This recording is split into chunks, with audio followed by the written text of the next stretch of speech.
Pada penderita trauma, kemampuan sistem respiratorik dalam menyediakan oksigen yang adekuat dan pelepasan karbon dioksida akan terganggu.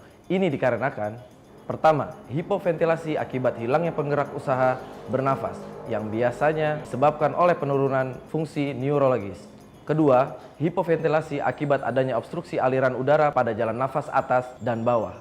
Yang ketiga, hipoventilasi akibat penurunan kemampuan paru untuk mengembang. Yang keempat, hipoksia akibat penurunan absorpsi oksigen melalui membrana alveolar kapiler. Yang kelima, hipoksia akibat penurunan aliran darah ke alveoli. Yang keenam, hipoksia akibat ketidakmampuan udara mencapai alveolus, biasanya karena terisi oleh air atau debris. Yang terakhir, hipoksia pada tingkat seluler akibat penurunan aliran darah ke sel jaringan. Tiga komponen pertama di atas merupakan keadaan hipoventilasi akibat penurunan volume per menit. Jika tidak ditangani, maka hipoventilasi akan mengakibatkan penumpukan karbon dioksida, asidosis metabolisme anaerobik, dan kemudian kerusakan sel dan dapat berakhir dengan kematian. Pak, tenang Pak ya, tenang ya. Tenang Pak, tenang Pak. Kepalanya diam aja, kepalanya. Ya, terus. Jangan digerak-gerakin kepalanya. Pengelolaan yang harus diberikan meliputi usaha memperbaiki frekuensi dan kedalaman pernafasan penderita, yaitu dengan mengoreksi semua masalah yang ada pada jalan nafas. Dan pemberian bantuan nafas, terganggunya jalan nafas dapat terjadi secara tiba-tiba dan komplit atau secara perlahan, parsial dan progresif. Tachypnea dapat disebabkan nyeri atau ketakutan. Namun harus selalu diingat, kemungkinan gangguan jalan nafas yang dini, karena itu penilaian jalan nafas dan pernafasan sangat penting. Penderita dengan kesadaran menurun mempunyai resiko tinggi untuk terjadi gangguan jalan nafas karena selalu akan timbul cairan dan refleks menelan hilang dan refleks batuk hilang dengan akibat aspirasi dan obstruksi airway. Keadaan ini kerap kali memerlukan jalan nafas definitif. Penderita tidak sadar intoksikasi alkohol atau perlukaan intratoraks bisa menyebabkan gangguan breathing. Pada penderita seperti ini, jalan nafas definitif ditujukan untuk membebaskan jalan nafas, serta dapat memberikan oksigen tambahan, membantu ventilasi, dan mencegah aspirasi. Menjaga oksigenasi serta mencegah hiperkarbia sangat penting pada trauma kapitis. Petugas harus mengantisipasi terjadinya kemungkinan muntah pada semua penderita trauma. Adanya cairan gaster di orofaring menandakan kemungkinan aspirasi yang dapat terjadi secara mendadak. Trauma pada wajah merupakan keadaan lain yang memerlukan perhatian segera. Mekanisme perlukaan biasanya adalah penumpang mobil yang tanpa sabuk pengaman dan kemudian terlempar ke kaca depan saat eksiden. Trauma pada bagian tengah wajah (mid-face) dapat menyebabkan fraktur dan dislokasi yang dapat mengganggu orofaring atau nasofaring. Fraktur tulang wajah dapat menyebabkan perdarahan, sekresi yang meningkat, serta afulasi gigi yang bisa menyebabkan gangguan pada jalan nafas. Fraktur ramus mandibula, terutama bilateral, dapat menyebabkan lidah jatuh ke belakang dan menyebabkan gangguan jalan nafas pada posisi terlentang. Pada saat penilaian awal, bila ditemukan penderita sadar yang dapat berbicara, hal ini menunjukkan untuk sementara menjamin adanya airway yang baik. Karena itu, tindakan awal adalah berusaha berbicara dengan penderita. Pak, namanya siapa Pak? Pak? Oke, masih 3. Jawaban yang adekuat menjamin airway yang baik, pernafasan yang baik, serta perfusi ke otak yang baik. Gangguan dalam menjawab pertanyaan menunjukkan gangguan kesadaran, gangguan jalan nafas, atau gangguan pada pernafasan.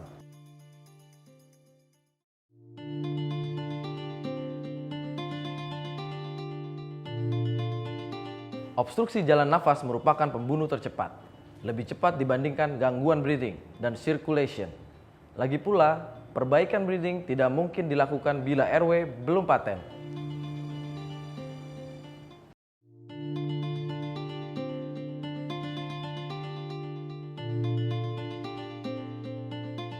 Pada obstruksi total, penderita bisa ditemukan dalam keadaan masih sadar atau dalam keadaan tidak sadar. Pada obstruksi total yang akut, biasanya disebabkan oleh tertelannya benda asing, yang kemudian menyangkut dan dapat menyumbat pangkal laring. Bila obstruksi total timbul perlahan atau insidius, maka berawal dari obstruksi parsial yang kemudian menjadi total.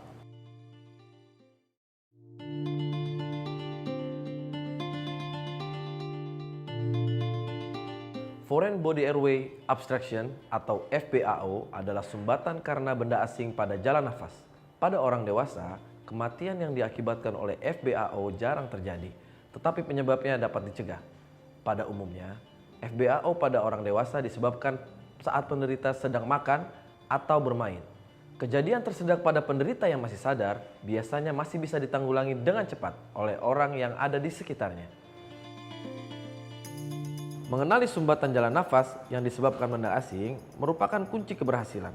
Sangat penting membedakan keadaan gawat darurat seperti pingsan, serangan jantung, kejang, atau keadaan lainnya yang dapat menyebabkan gangguan pernafasan, sianosis, atau hilangnya kesadaran.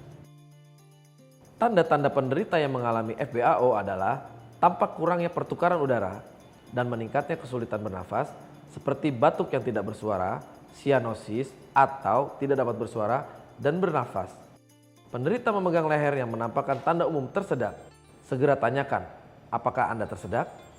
Jika penderita mengisyaratkan iya dengan mengangguk tanpa berbicara, ini menandakan penderita mempunyai sumbatan jalan nafas berat. Berikut petunjuk untuk membebaskan sumbatan karena benda asing pada orang dewasa.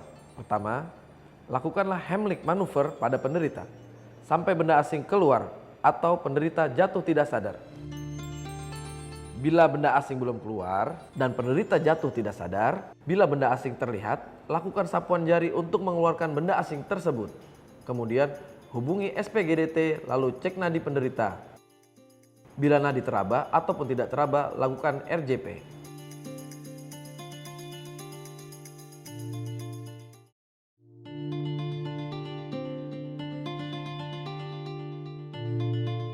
FBAO atau sumbatan pada anak dan bayi, lebih dari 90% kematian anak usia di bawah 5 tahun disebabkan oleh sumbatan benda asing pada jalan nafasnya. Pada bayi sebanyak 65% terjadi karena aspirasi cairan. Penyebab sumbatan jalan nafas pada anak biasanya adalah benda-benda kecil yang berserakan di lantai seperti makanan kecil, permen, dan lain-lain. Tanda-tanda adanya sumbatan karena benda asing pada anak dan bayi adalah timbulnya gangguan pernafasan yang tiba-tiba disertai batuk, tersedak, stridor, dan wheezing. Berikut cara membebaskan sumbatan karena benda asing FBAO pada anak dan bayi. Sumbatan jalan nafas dapat terjadi ringan ataupun berat. Saat sumbatannya ringan, anak-anak masih dapat batuk dan bersuara. Tetapi pada saat sumbatannya berat, penderita sama sekali tidak dapat batuk ataupun bersuara. Jika sumbatan terjadi ringan, jangan melakukan apapun. Biarkan penderita membersihkan jalan nafasnya sendiri dengan batuk, sementara Anda mengobservasi tanda-tanda FBAO yang berat. Jika sumbatannya berat dan penderita tidak dapat bersuara sedikit pun, untuk anak, lakukan Heimlich maneuver sampai bendanya keluar atau sampai anak jatuh dalam keadaan tidak sadar.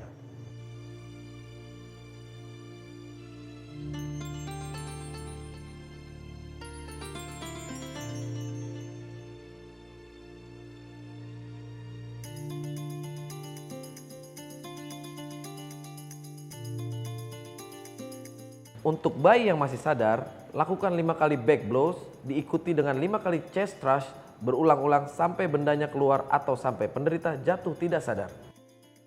Jika penderita jatuh tidak sadar, segera lakukan RJP atau CPR. Sebelum melakukan ventilasi, petugas harus melihat apakah bendanya terlihat atau tidak pada mulut penderita.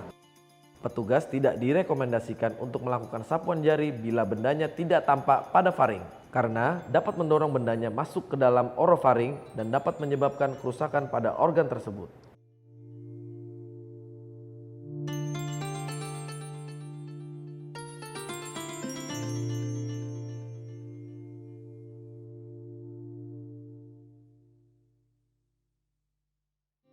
Obstruksi parsial jalan nafas dapat disebabkan karena berbagai hal. Biasanya penderita masih dapat bernafas sehingga timbul beraneka ragam suara, tergantung penyebabnya.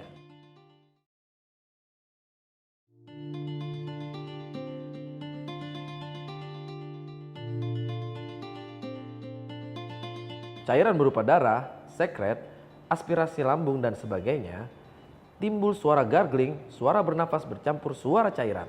Dalam keadaan ini harus dilakukan penghisapan atau Schlimm-Zeugen suction. Pangkal lidah yang jatuh ke belakang, keadaan ini dapat timbul pada pasien yang tidak sadar atau koma, atau pada penderita yang tulang rahang bilateralnya patah. Sehingga timbul suara ngorok yang harus segera diatasi dengan perbaikan airway secara manual atau dengan alat.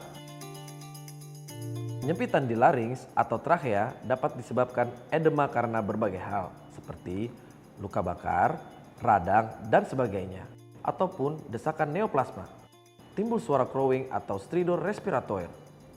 Keadaan ini hanya dapat diatasi dengan perbaikan airway pada bagian distal dari sumbatan, misalnya dengan tracheostomi.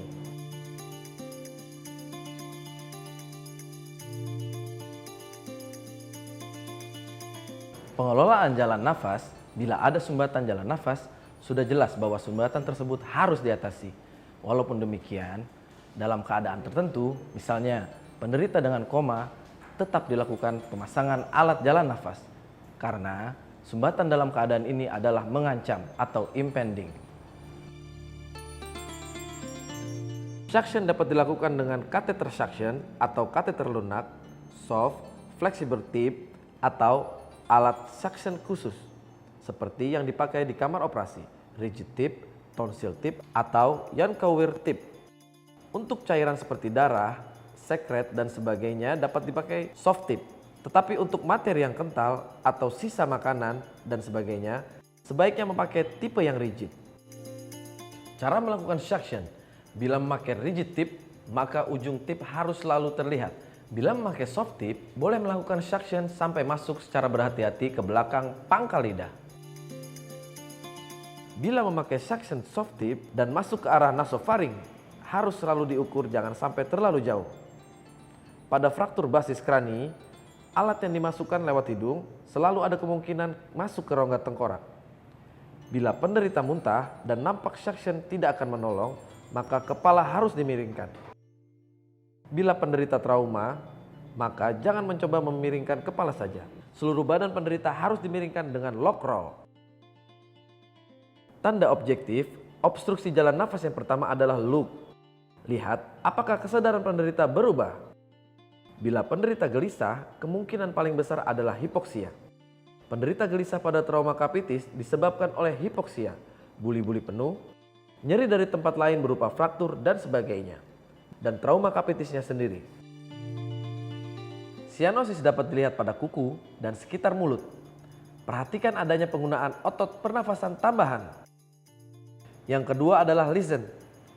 Pernafasan yang berbunyi adalah pernafasan yang terobstruksi, mengorok, lidah jatuh ke belakang, bunyi cairan atau gargling, darah atau cairan. Stridor disebabkan obstruksi parsial faring atau laring. Di garis tengah.